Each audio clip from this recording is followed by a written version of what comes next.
Hello student, कैसे आप सब। उम्मीद करते हैं कि ठीक होंगे। आज हम एक सेशन लेके आ गए हैं इम्पोर्टेंट इतिहास के क्वेश्चन को। जैसे कि आपको पता है कि लघु उत्तरीय प्रश्न 6 लघु उत्तरीय प्रश्न आता है, जिसमें से 3 प्रश्न करना होता है।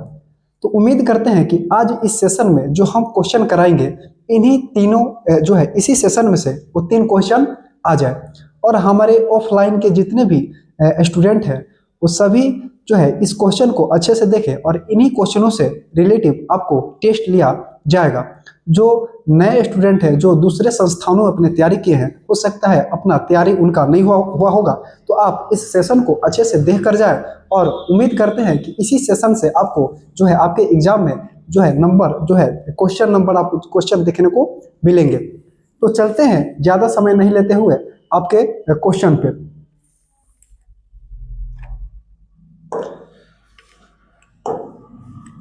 पहला क्वेश्चन है वियना कांग्रेस। वियना कांग्रेस की 2 उपलब्धियां बताइए। जैसे कि आपको पता होगा कि वियना कांग्रेस या वियना सम्मेलन कब हुआ था। तो वियना सम्मेलन आपका कब हुआ था? तो 1915 में हुआ था। वियना सम्मेलन की अगर बात करेंगे तो वियना सम्मेलन कब हुआ था? तो 1915 में हुआ था। तो वियना कांग्रेस की 2 उपलब्धियां क्या थी? तो पहला, वियना कांग्रेस की 2 उपलब्धियां इस प्रकार थी। इटली पर अपना प्रभाव स्थापित करने के लिए मेटरनिख ने उसे कई राज्यों में विभाजित कर दिया। कहने का मतलब वियना सम्मेलन क्या है? 1915 में वियना सम्मेलन हुआ और इस सम्मेलन में जैसे कि प्रसा, ब्रिटेन, रूस, ऑस्ट्रिया आपस में मिलकर एक सम्मेलन किए। और इसमें क्या हुआ कि इसके पहले कि अगर आपको पता होगा, जैसे कि नेपोलियन युग आया था, माने 1789 में फ्रांस की क्रांति हुआ था।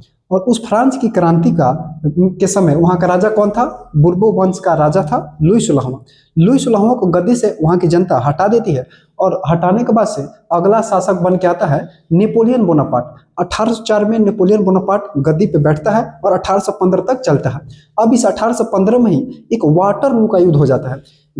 वाटरलू का युद्ध आपका 1815 में होता है, नेपोलियन बोनापार्ट के से होता है। और रूस, ऑस्ट्रिया, ब्रिटेन, प्रसा आपस में मिलकर नेपोलियन को हरा देते हैं। और उसी समय 1815 में ही वियना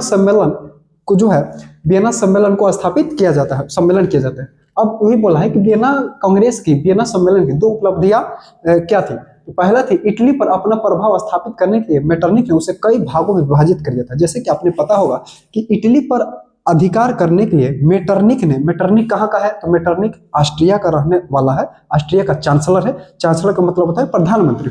तो इटली को कई खंडों, छोटे छोटे टुकड़ों में बांट दिया। दूसरा, फ्रांस में वियना कांग्रेस के द्वारा बुर्बो राजवंश को पुनः स्थापित किया गया तथा लुई 18वां को फ्रांस का राजा बना दिया गया। इसका यह मतलब हुआ कि फ्रांस के यानी कि 1789 की अगर बात करें तो उस समय राजा कौन था? लुई 16वां था। उस समय बुर्बो वंश की राजवंश खत्म हो गया था। फिर अगला राजवंश आया था, कौन आया था? बुर्बो राजवंश की स्थापना हुआ। कौन था? लुई 18वां। यानी कि लुई 17वां के समय नेपोलियन बोनापार्ट आ गया था। और नेपोलियन बोनापार्ट जब हार गया तो मेटरनिख ने क्या किया? फिर से फ्रांस में बुर्बो राजवंश को फिर से पुनः से स्थापित कर दिया। अगला क्वेश्चन है, 1848 ईस्वी के फ्रांसीसी क्रांति के क्या कारण थे? मतलब फ्रांस में एक क्रांति हुआ था, उस क्रांति को हम लोग 1848 के क्रांति के नाम से जानते हैं। अब इसको देखते हैं। 1848 ईस्वी की फ्रांसीसी क्रांति के प्रमुख कारण थे। पहला कारण, लुई फिलिप की नीति का की असफलता। यानी कि लुई फिलिप कहाँ का राजा है? लुई फिलिप फ्रांस का रहने वाला है। इसने जो नीति बनाया था वो असफल नीति हो गया था। दूसरा, गीजो एक कट्टर प्रतिक्रियावादी सोच का था। गीजो कहाँ का है? यानी कि फ्रांस का प्रधानमंत्री है। राजनीतिक दलों में संगठन का अभाव था। और चौथा, समाजवाद का प्रसार था। तो आपका 1848 के फ्रांसीसी क्रांति के ये कारण थे। अगला देखते हैं। अगला क्वेश्चन है, जर्मनी के एकीकरण की बाधाएं क्या थी? यानी कि जर्मनी कई खंडों में बटा था और उसको एकत्रित करने में, उसका एकीकरण करने में क्या क्या बाधा आया? उत्तर है, जर्मनी के एकीकरण के निम्नलिखित बाधाएं थी। पहला बाधा की बात किया जाए, जर्मनी लगभग 300 छोटे छोटे राज्यों में बटा हुआ था, जिसे नेपोलियन ने बाद में 39 राज्यों का एक संघ बना दिया। माने जर्मनी शुरू में क्या था, लगभग जर्मनी 300 छोटे छोटे राज्यों में बटा था। उसके बाद से नेपोलियन ने बाद में 39 राज्यों का एक संघ बना दिया। संघ मतलब एक राष्ट्र का निर्माण कर दिया। अब आपसे पूछा जाए नेपोलियन कौन है, तो हमने अभी बताया कि नेपोलियन बोनापार्ट जो है फ्रांस की गद्दी पे 1804 में बैठा और 1804 से लेकर 1815 तक इसका शासनकाल रहा। अब जब तक इसका शासनकाल चला इसी को हम लोग नेपोलियन युग के नाम से जानते हैं। तो जब नेपोलियन राजा बना था फ्रांस का, तो ये अपने क्षेत्रों के जितने भी इसके पड़ोसी देश थे, इटली हो गया, जर्मनी हो गया, उसके ऊपर आक्रमण करता था और आक्रमण करके अपने राज्य में मिलाकर वहां पे जो है नया नया कार्य जो है करता था। तो ठीक उसी प्रकार जर्मनी 300 छोटे छोटे हिस्सों में बटा था। अब नेपोलियन बोनापार्ट क्या किया कि इन 300 छोटे छोटे राज्यों को मिलाकर 39 राज्यों का एक संघ बना दिया, एक राष्ट्र का बना दिया। दूसरा, राजनीतिक, सामाजिक तथा धार्मिक विषमताओं का मौजूद होना, यानी कि वहां पे जैसे कि जर्मनी में अलग अलग राजनीतिक पार्टियां थी, सामाजिक व्यवस्था वहां की अलग थी, धार्मिक विषम यानी कि उस समय धार्मिक विषमताओं का मौजूद होना। तीसरा, उत्तर जर्मन राज्य में प्रोटेस्ट मतावलंबियों की संख्या ज्यादा थी तथा दक्षिण अमेरिकी में कैथोलिक मतावलंबियों संख्या ज्यादा थी। लोगों में राष्ट्रवाद की भावना की कमी थी। लोगों के अंदर राष्ट्रवाद की भावना थी।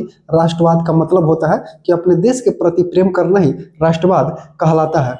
तो हमने देखा कि जर्मनी के एकीकरण के ये निम्नलिखित जो है बाधाएं थी। अगला क्वेश्चन देखते हैं।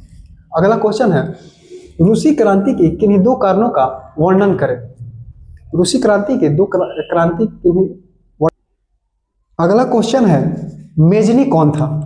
देखिए, मेजनी जो था, मेजनी साहित्यकार, गणतांत्रिक विचारों का समर्थक और योग्य सेनापति था और जिसने इटली के एकीकरण में महत्वपूर्ण योगदान दिया। मेजनी इटली में राष्ट्रवादियों के गुप्त दल कार्बोनरी का सदस्य था और 1845 ईस्वी में मेटरनी की पराजय के बाद मेजनी ने पुनः इटली के एकीकरण का प्रयास किया।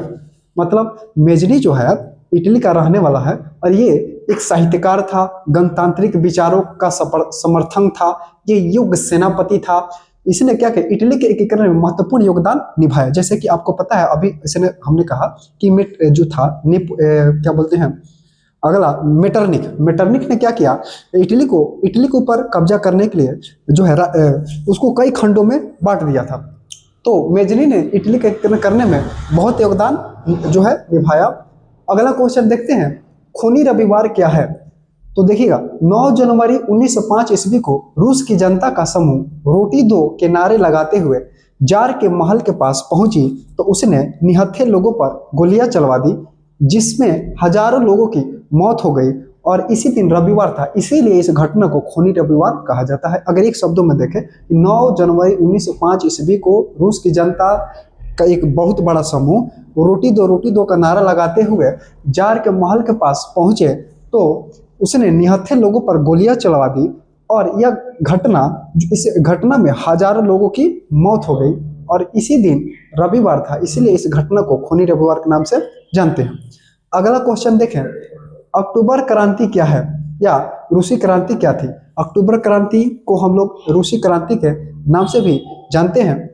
7 नवंबर 1917 ईस्वी में बोल्शेविक दल का नेता था जिसका नाम था लेनिन के नेतृत्व में रूस की क्रांति हुई थी, जिसमें केरेंस्की सरकार की पराजय हुई और सारी शासन लेनिन के हाथ में आ गई और रूसी कैलेंडर के अनुसार यह अक्टूबर का महीना था, इसलिए इसे अक्टूबर क्रांति कहा जाता है। ये जो क्रांति हुई थी अक्टूबर महीने में ही हुई थी, इसीलिए इसे अक्टूबर की क्रांति के नाम से जानते हैं। ये जितना ये क्रांति हुआ है कहाँ पे हुआ है, तो रूस देश में हुआ है। अगला क्वेश्चन की बात करें तो रूसी क्रांति के किन्हीं दो कारणों का वर्णन करें। तो रूसी क्रांति के दो प्रमुख कारण जो है निम्नलिखित थे। पहला बात किया जाए, जार के अयोग्य एवं निरंकुशता, यानी कि जार जो था एक अयोग्य शासक था। जार का अर्थ होता है वहां का राजा। रूस का जार निकोलस द्वितीय था और अयोग्य शासक था, उसे जनता के लिए कोई चिंता नहीं थी, इसलिए रूस की जनता तंग आकर क्रांति शुरू कर दी। दूसरा था किसान एवं मजदूरों की दयनीय स्थिति, किसान एवं मजदूर काफी मेहनत करते थे, लेकिन उनकी जो है स्थिति बहुत ही दयनीय थी। वे लोग भूखमरी और बेरोजगारी के शिकार हो गए थे, जिसके कारण क्रांति हुई थी। यानी कि रूसी क्रांति के किन्हीं दो कारण पूछ रहा है, तो बोला पहला कारण जो जार था, जो राजा था, वहां पे अयोग राजा था। रूस का जो जब ये क्रांति हुई थी, रूसी क्रांति, उस समय वहां का रूस का राजा था जार जो है निकोलस द्वितीय। निकोलस द्वितीय कैसा राजा था? एक अयोग राजा था। इसको जनता के बारे में कोई चिंता नहीं थी। दूसरा क्या कर रहे हैं, किसान एवं मजदूरों की स्थिति बहुत ही खराब थी। तो जब भी किसानों एवं मजदूरों की स्थिति खराब होगी तो अपने हक अधिकार के लिए आवाज उठाएंगे ही, सरकार के खिलाफ आंदोलन ही करेंगे। अगला क्वेश्चन देखते हैं, सर्वहारा वर्ग किसे कहते हैं? समाज का वैसा वर्ग जिसमें किसान, कृषक, मजदूर, सामान्य मजदूर और आम गरीब लोग शामिल हो, उसे सर्वहारा वर्ग के नाम से जानते हैं। यानी कि सर्वहारा वर्ग में यानी कि किसान, मजदूर, छोटे मोटे जो मिडिल क्लास फैमिली होते हैं, सब किस में आते हैं? आपके सर्वहारा वर्ग में ही आते हैं। अगला क्वेश्चन है, हिंद चीन का अर्थ क्या है? तो हिंद चीन का मतलब आप चीन देश से नहीं समझिएगा। हिंद चीन का मतलब होता है वियतनाम, लाओस और कंबोडिया को संयुक्त रूप से हिंद चीन कहा जाता है। मतलब एक क्षेत्र है, एक वियतनाम, लाओस और कंबोडिया। वियतनाम, लाओस, कंबोडिया को मिलाकर ही हम इस तीनों क्षेत्रों को कहते हैं हिंद चीन। अब देखिएगा, इनकी उत्तरी सीमा म्यांमार एवं चीन को छूती है एवं दक्षिणी सीमा चीन से सागर से सटी हुई है। सिंपल सी बात है कि हिंद चीन का अर्थ क्या होता है। हिंद चीन से आप क्या समझते हैं? तो आप कहेंगे कि वियतनाम, लाओस, कंबोडिया को मिलाकर जो है इसी को हम लोग हिंद चीन के नाम से जानते हैं। अगला क्वेश्चन है, हुआ आंदोलन की चर्चा करें। ये हुआ आंदोलन क्या है? तो हुआ आंदोलन जो है एक बौद्ध धर्म से संबंधित एक आंदोलन था, जिसके नेता हुइन फूसो थे। और इस आंदोलन में जुड़े क्रांतिकारी लोग घटनाओं को अंजाम देने के लिए आत्मदाह भी कर लेते थे। यह आंदोलन 1939 में शुरू हुआ था। हुआ आंदोलन ये कैसी आंदोलन है? यानी कि हिंद चीन में हुआ आंदोलन हुआ था। अब इस हुआ आंदोलन कैसा धर्म है, कैसा आंदोलन है? तो ये बौद्धिक धर्म जो है आंदोलन है। इसमें जो है यह हुआ आंदोलन कब हुआ था? तो 1939 ईस्वी में हुआ था। अगला क्वेश्चन है, हिंद चीन में फ्रांसीसी प्रसार का वर्णन करें। हिंद चीन में फ्रांसीसी, यानी कि जब हिंद चीन जो था, हमने कहा हिंद चीन का मतलब वियतनाम, लाओस और कंबोडिया को मिला के हिंद चीन कहते हैं। तो हिंद चीन में फ्रांसीसी प्रसार का वर्णन करें। यानी कि सबसे पहले हिंद चीन में जो है व्यापार करने के लिए कौन आए थे? तो पुर्तगाली आए थे, और लास्ट में आए थे फ्रांसीसी। अब ये फ्रांसीसी आए तो हिंद चीन के ऊपर कब्जा कर लिए, हिंद चीन को उपनिवेश बना दिए। तो बोला है कि व्यापार करने के उद्देश्य से हिंद चीन के क्षेत्र में आने वाले फ्रांसीसियों ने यहाँ अपना अधिकार कायम करने की कोशिश की। सर्वप्रथम चीन के शासक से संधि कर अन्नाम के शासकों को संधि के लिए मजबूर किया, और इसी प्रकार 1863 ईस्वी में कंबोडिया तट पर तथा तोकिन पर अधिकार कर लिया। इस तरह से 20वीं सदी तक के आरंभ में संपूर्ण हिंद चीन क्षेत्र पर फ्रांस का अधिकार हो गया। मतलब हिंद चीन जो है, हिंद चीन के ऊपर फ्रांस लोग आए थे व्यापार करने के लिए, लेकिन ये लोग व्यापार करते करते पूरे हिंद चीन के ऊपर कब्जा कर लिया। 20वीं शताब्दी तक हिंद चीन पूरी तरह से फ्रांस के कब्जे में चला गया। अगला क्वेश्चन देखते हैं। अगला क्वेश्चन जो है आपका, अमेरिका हिंद चीन में कैसे घुसा, चर्चा करें। इसको हम लोग देखते हैं, अमेरिका हिंद चीन में कैसे घुसा, चर्चा करें। देखिए, अमेरिका हिंद चीन में फ्रांस को समर्थन देने के बहाने से प्रवेश किया था। रूस साम्यवादियों का समर्थन कर रहा था और अमेरिका इसके विरोध में था। इन्हीं परिस्थितियों में जिनेवा समझौता के तहत वियतनाम को दक्षिणी एवं उत्तरी भाग में बांट दिया गया और दक्षिणी वियतनाम में अमेरिका के समर्थन वाली सरकार बनी। देखिए, अमेरिका ने किसका जो है, अमेरिका यानी कि हिंद चीन में एंट्री कर दिया गया था, किसका सहायता करने के लिए? तो आपका ये जो है साम्यवादियों का समर्थन करने के लिए जो है रूस साम्यवादियों का समर्थन करने के लिए अमेरिका गया था। अगला देखते हैं। अगला क्वेश्चन है, खिलाफत आंदोलन क्या था? अगला क्वेश्चन है, खिलाफत आंदोलन क्यों हुआ? अब देखिएगा, प्रथम विश्व युद्ध में इंग्लैंड के हाथों जब तुर्की की पराजय हुई तो वहां के सुल्तान को सत्ता से हटा दिया गया, जिसका विरोध भारतीय मुसलमानों ने किया। देखिएगा, खिलाफत आंदोलन क्यों हुआ?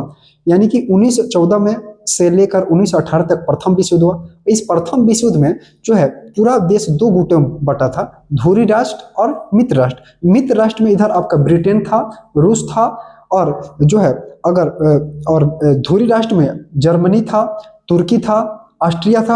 अब इसमें जो तुर्की जो था, तो तुर्की जो है प्रथम विश्व युद्ध में हार जाता है और तुर्की में एक खलीफा पद बनाया गया था, जो कि पूरे विश्व के मुसलमान जो थे वो खलीफा पद को मानते थे। अब क्या हुआ, जब ये तुर्की हार गया प्रथम विश्व युद्ध में, तो प्रथम विश्व में जब तुर्की हार गया था, तो उसके बाद से क्या हुआ कि वहाँ के जो मुसलमान जो है उन्होंने आंदोलन कर दिया। इसी को हम बोलते हैं खिलाफत आंदोलन। अगला क्वेश्चन है, रोलेक्ट एक्ट से आप क्या समझते हैं? तो रोलेक्ट एक्ट अंग्रेजों द्वारा 1919 ईस्वी में पारित किया गया था। यह एक कानून था। इस एक्ट के अंतर्गत किसी भी भारतीय व्यक्ति को अमान्य साक्ष्य और बिना वारंटी के भी गिरफ्तार किया जा सकता था। इस एक्ट को काला कानून कहा गया था। आपसे पूछा जाएगा कि रोलेक्ट एक्ट क्या है, तो रोलेक्ट एक्ट कानून है जो कि ये जो है 1919 में लागू हुआ था, और इस रोलेक्ट एक्ट को जो है काला कानून कहा जाता है। काला कानून किसने कहा था? तो गांधी जी ने इस रोलेक्ट एक्ट को काला कानून के नाम से जो है कहा था। अगला है, दांडी यात्रा का मुख्य उद्देश्य क्या था? तो दांडी यात्रा का मुख्य उद्देश्य था कि अंग्रेजी सरकार द्वारा बनाए गए नमक कानून का विरोध करना। इसीलिए गांधी जी द्वारा समुद्र के पानी से नमक तैयार किया और जो तैयार किया गया था। दांडी यात्रा शुरू कब हुआ था? तो 1930 में दांडी यात्रा शुरू किया गया था। किसके द्वारा? तो जो है गांधी जी के नेतृत्व में। अगला क्वेश्चन है, चंपारण सत्याग्रह का संक्षिप्त विवरण दे। चंपारण आंदोलन के जिला में किसानों से अंग्रेजों द्वारा जबरदस्ती नील की खेती करवाया जाता था। देखिएगा, चंपारण अपने बिहार में ही पड़ता है। चंपारण आंदोलन क्या है? तो चंपारण आंदोलन 1917 में हुआ था। इसमें क्या वो करते थे कि नील की खेती कराया जाता था अंग्रेजों के द्वारा जबरदस्ती। अब जब किसान नील की खेती करते थे तो जो उसके भूमि जो था वो बंजर पड़ जाता था, और उस नील से जो है किसान उसका जो पैसा होना चाहिए वो उतना नहीं देते थे। अब नील की खेती जो किसान करता था उसका भूमि जो है क्या होता था, उपजाऊ भूमि होती थी, और नील की खेती करने से भूमि की उर्वरता शक्ति कम हो जाती थी और किसानों के पास अनाज की कमी हो गई थी। इन समस्याओं का निवारण करने के लिए गांधी जी के नेतृत्व में चंपारण के किसानों के समर्थन में एक आंदोलन शुरू किया गया, जिसे चंपारण सत्याग्रह के नाम से जानते हैं। अगला क्वेश्चन है, असहयोग आंदोलन जन आंदोलन था, कैसे? तो असहयोग आंदोलन जो है आपका, इसका नेतृत्व कौन करेंगे? तो गांधी जी करेंगे। तो असहयोग आंदोलन की पृष्ठभूमि में रोलेक्ट एक्ट, जालियांवाला बाग हत्याकांड तथा खिलाफत आंदोलन जैसे मुद्दे थे। यानी कि अगर आपने पढ़ा होगा अच्छे से, तो जो हमारे देश के जो राष्ट्रवादी नेता थे वो दो दलों में बटे थे, नरम दल और गरम दल। अब नरम दल से थे गांधी जी। गांधी जी का मानना था कि अगर हम अंग्रेजों का जो है मदद करेंगे तो अंग्रेज हमारी भी मदद करेंगे। लेकिन हुआ क्या, यहाँ पे जो है रोलेक्ट एक्ट कानून आ गया, जालियांवाला बाग हत्याकांड हो गया, खिलाफत आंदोलन हो गया। जालियांवाला बाग हत्याकांड कब हुआ था? तो 13 अप्रैल 1919 को हुआ था। जालियांवाला बाग हत्याकांड कहाँ हुआ था? अमृतसर में हुआ था, पंजाब के अमृतसर में हुआ था। जालियांवाला बाग हत्याकांड में क्या हुआ था? जनरल डायर ने जो है पूरे भीड़ पर जो है गोलियां चलवा दी थी। इसीलिए जनवरी 1921 में असहयोग आंदोलन प्रारंभ किया गया, जिसका लक्ष्य स्वराज की प्राप्ति था। और यह भारतीय इतिहास का पहला आंदोलन था जिसमें सभी वर्गों, धर्मों, जातियों, प्रदेशों के व्यक्तियों ने भाग लिया था। इस तरह से असहयोग आंदोलन प्रथम जन आंदोलन बना था। अगला क्वेश्चन है, फैक्ट्री प्रणाली के विकास के किन्हीं दो कारणों को बताएं। पहला है, मशीनों एवं नए नए यंत्रों के आविष्कार ने फैक्ट्री प्रणाली को विकसित किया। सस्ते श्रम की उपलब्धता कराई। अगला क्वेश्चन है, औद्योगिकरण ने मजदूरों की आजीविका को किस तरह प्रभावित किया? तो औद्योगिकरण के कारण जो व्यक्ति घरेलू उद्योग के मालिक, वे लोग अब मजदूर बन गए। इन लोगों का जीवन यापन बड़े बड़े उद्योगपति द्वारा प्राप्त वेतन पर निर्भर था। औरतें एवं बच्चों से 16-18 घंटों तक काम लिया जाता था। उस समय कानून मिल मालिक के पक्ष में था। लोगों की मजबूरी यह हो गई थी कि उनका घरेलू उद्योग इन मशीनों के सामने जो है नहीं चल सकता था। कहने क्या बोला है क्वेश्चन, औद्योगिकरण ने मजदूरों की आजीविका को किस तरह प्रभावित किया? तो औद्योगिकरण के कारण जो व्यक्ति घरेलू उद्योग के मालिक हुए, लोग कम मजदूर जो है बन गए। इन लोगों का जीवन यापन बड़े बड़े उद्योगपतियों के द्वारा प्राप्त वेतन पर कटने लगा। इसमें क्या था, 16 घंटा से 18 घंटा तक जो है काम लिया जाता था। अगला क्वेश्चन है, स्लेव पद्धति की शुरुआत कैसे हुई? औद्योगिकरण के कारण स्लम पद्धति की शुरुआत हुई। औद्योगिकरण, औद्योगिकरण का मतलब क्या होता है कि जिस क्षेत्र में ज्यादा कल कारखाने कंपनियां बैठती है उसे हम कहते हैं औद्योगिकरण क्षेत्र। अब शहरों में स्थित में कल कारखानों में काम करने के लिए मजदूर लोग गांव छोड़कर शहर में आकर बसने लगे और वहां उनके रहने की सही व्यवस्था नहीं थी। लोग झुग्गी झोपड़ी में रहने लगे, शौचालय की ठीक ठाक व्यवस्था नहीं थी, कारखानों के आसपास मजदूरों की गंदी बस्ती बस गई। इस प्रकार स्लम पद्धति की शुरुआत हुई। अगला क्वेश्चन है, गांव के कृषि जन्य आर्थिक क्रियाकलापों की विशेषता को दर्शाएं। तो गांव के अधिकांश लोग कृषि से संबंधित क्रियाकलापों में लगे रहते हैं। आपको पता है कि गांव के लोग ज्यादातर जो है कृषि ही करते हैं। गांव में उद्योगों की कमी होती है, गांव में उतना कल कारखाने कंपनी नहीं होते हैं, जिसके कारण यहाँ के लोग खेती बाड़ी करते हैं और यहाँ उत्पादित होने वाली अधिकांश वस्तुएं खेती बाड़ी से ही प्राप्त होते हैं। जैसे कि हम लोग भी खेती करते हैं, चावल के धान की खेती करते हैं, गेहूं की खेती करते हैं। उदाहरण के लिए फल सब्जी दलहन तिलहन फसल इत्यादि, इनके आय का प्रमुख स्रोत खेती बाड़ी ही होता है। गांव के लोगों की आर्थिक क्रियाकलापों में कृषि का महत्वपूर्ण जो है भूमिका है। अगला क्वेश्चन है, शहरों के उद्भव में मध्यम वर्ग की भूमिका किस प्रकार रही। तो बोला है कि शहरों के उद्भव में मध्यम वर्ग की भूमिका महत्वपूर्ण रही। वास्तव में शहरों के उद्भव में ही मध्यम वर्ग को शक्तिशाली बनाया।